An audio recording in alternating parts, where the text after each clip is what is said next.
ceritanya. Pada suatu hari terjadi bencana di sebuah daerah. Karena hujan turun deras berkepanjangan, permukaan sungai pun semakin lama semakin naik dan akhirnya terjadilah banjir besar. Ketika banjir sudah sampai ketinggian lutut orang dewasa, banyak orang sudah mulai mengungsi dari daerah tersebut. Karena takut kalau permukaan air semakin tinggi. Berbeda dengan yang lainnya, ada pemuda yang tampak tenang tinggal di rumah.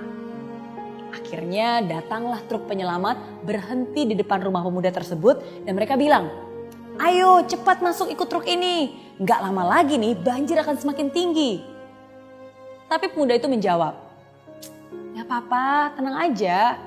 Kamu terus aja menolong orang lain. Saya pasti akan diselamatkan oleh Tuhan. Saya ini kan sangat rajin berdoa." Dan setelah beberapa kali membujuk, akhirnya tidak bisa, akhirnya truk tersebut pun melanjutkan perjalanannya untuk menolong orang lain. Permukaan air makin lama semakin tinggi, sampai mencapai 1,5 meter. Pemuda tersebut masih di rumah, duduk di atas lemari. Lalu datanglah regu penolong dengan membawa perahu karet dan berhenti di depan rumah pemuda tersebut.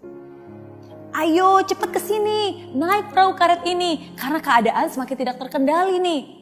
Kemungkinan air akan lebih meninggi lagi. Ayo cepat sebelum terlambat." Lagi-lagi pemuda itu berkata, "Gak usah deh, makasih. Tapi kamu gak usah nolong saya. Saya kan orang yang beriman, saya sudah berdoa kok. Saya yakin Tuhan akan menyelamatkan saya dari keadaan ini." Perahu dan regu penolong pun pergi tanpa membawa pemuda tersebut.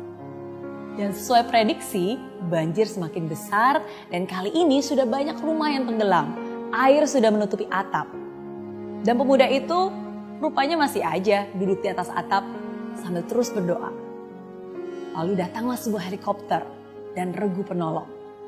Regu penolong melihat pemuda tersebut, langsung melempar tangga tali dari helikopter dari atas dan terdengar suara dari megafon.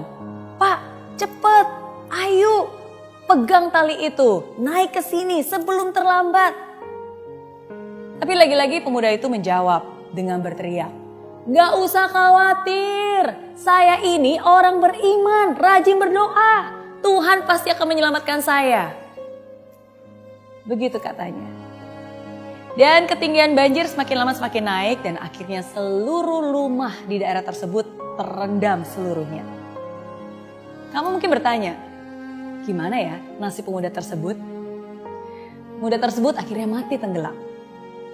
Dan di alam kematian dia pun dihadapkan pada Tuhan. Nah, pemuda ini langsung protes.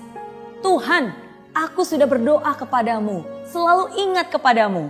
Tapi kenapa aku tidak Engkau selamatkan dari banjir itu?"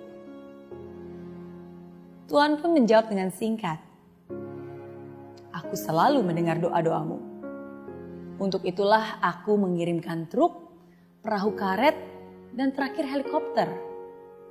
Tapi kenapa kamu tidak peduli? Kenapa kamu acuh?" Pemuda tersebut pun menangis. Dia merasa begitu bodoh bahwa dia tidak menyadari pertolongan itu. Tapi apa daya, semua sudah terlambat. Cerita tersebut bisa menjadi relevan dengan keadaan sekarang ini. Kadang sampai saat ini nih, masih saja ada beberapa orang yang acuh dan tidak peduli dan menganggap remeh. "Cuci tangan dong, atau setidaknya pakai hand sanitizer lah. Nggak perlu, kan ada Tuhan. Percaya aja lah hidup mati di tangan Tuhan." Ketika ada teman bilang, "Jangan salaman dulu," malah diledekin. Kok jadi orang takut amat sih? Kan ada Tuhan, gak usah takut. Ketika ada saudara dan himbauan yang mengatakan, "Jangan liburan dulu, gak perlu deh jalan-jalan, apalagi kumpul-kumpul orang banyak." Tapi masih ada beberapa orang yang menempis dan bilang, gitu aja kok takut. Buktinya saya keluar juga gak apa-apa kok. Justru nih sekarang mumpung semua tiket hotel murah, enaknya jalan-jalan, mumpung masih muda, sehat pula. Gak apa-apa lah, ngapain juga takut, kan ada Tuhan yang menjaga. Doa saya kuat kok, kamu aja kali yang imannya kurang kuat nih.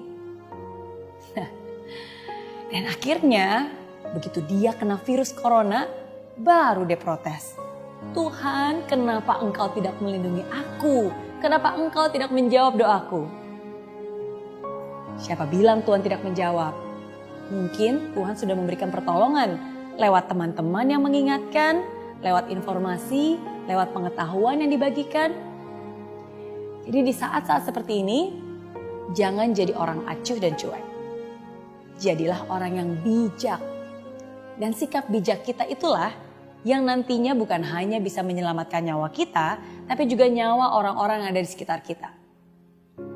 Be considerate, be responsible. Hargai juga orang-orang luar biasa yang memang harus tetap bekerja demi kelangsungan hidup kita.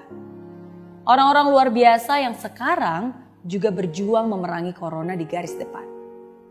Para dokter dan tenaga medis yang bekerja pagi, siang, dan malam. Jangan menambah beban mereka dengan sikap sembrono kita. Ini bukan hanya tanggung jawab mereka saja, ini tanggung jawab kita semua. Let's hope for the best, but let's prepare for the worst. Jangan sampai sudah terkapar baru sadar. Lebih baik mencegah daripada menambah korban virus corona. Semua akan baik-baik saja kalau kita sama-sama saling menjaga.